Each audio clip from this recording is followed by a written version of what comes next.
Magandang gabi Pilipinas, live mula sa Pag-asa Weather and Flow Forecasting Center. Ito na po ang latest sa lagay ng ating panahon.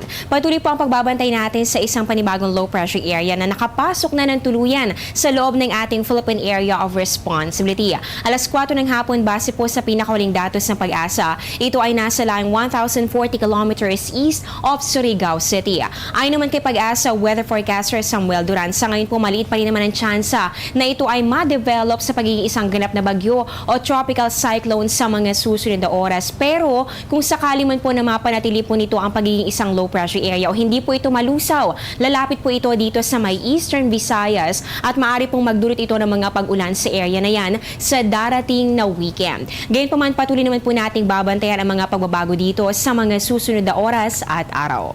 Sa ngayon po patuloy pa rin ang pag-iral nito pong hanging amihan ng northeast monsoon at apektado pa rin nito ang Northern Luzon. Kaya asahan po ng ating mga kababayan dito sa Cagayan Valley, Cordillera, hanggang dito po sa Ilocos Region ang maulap na kalangitan na magdadala naman po ng mga mahihinang pag-ulan.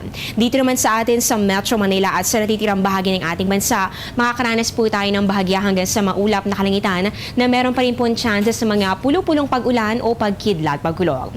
At para na po sa darating na weekend, ayon po sa forecast ng Pag-asa, mananatili naman po ang magandang panahon sa malaking bahagi po yan ng ating bansa, lalong-lalo na kung tuluyang humina ang low pressure area na ating binabantayan. At para po sa lagay po ng ating mga karagatan, nakataas pa rin ang gale warning ng Pag-asa. Dito po yan sa seaboards ng Northern Luzon, ganun din ang eastern seaboards ng Central Luzon. Inaasahan po natin dito ang maalon hanggang sa napakaalong karagatan. Kaya paalala pa rin po natin sa ating mga kababayang mangingisda o meron po mga may tasakyang pandagat, hindi pa rin po kayo pwedeng pumalaot sa mga nabanggit na baybayin. Sa puntong ito, kamustahin naman po natin ang lagay ng mga dams, lalong-lalo na po yan sa bahagi ng Luzon. Ngayon po patuloy ang pagbabantay natin dito sa tatlong major dams, kasama dyan ang Magat Dam, Pantabangan at syempre hindi po dito mawawala ang Angat Dam. Unahin po natin ang Angat Dam, matatagpuan po natin ito sa North Zagaray, Bulacan at ang main purpose po ng dam na ito, dito po tayo kumukuha ng water supply, dito po yan sa Metro Manila at mga karatig po nating lugar. Ayon po sa Pag-asa sa araw na ito, December 12, meron po yan 209.41 meters. At kung ikukumpara po natin kahapon, meron po yan 209.33 meters. Ibig sabihin po nito, nagkaroon ito ng pag-akyat sa level ng tubig na umabot ng 0.08 meters. Makikita po natin na medyo malapit na ito sa kanyang spilling level na 210 meters. Kaya patuloy po natin yung i-monitor sa mga susunod na mga oras. Ang ikalawang dam po na ating babantayan, ito naman po yung Magat Dam, matatagpuan po natin yan sa bahagi naman ng Isabela. Dito naman po kumukuha ng water supply ang ating mga kababayang magsasaka para po yan sa bahagi ng Northern Luzon.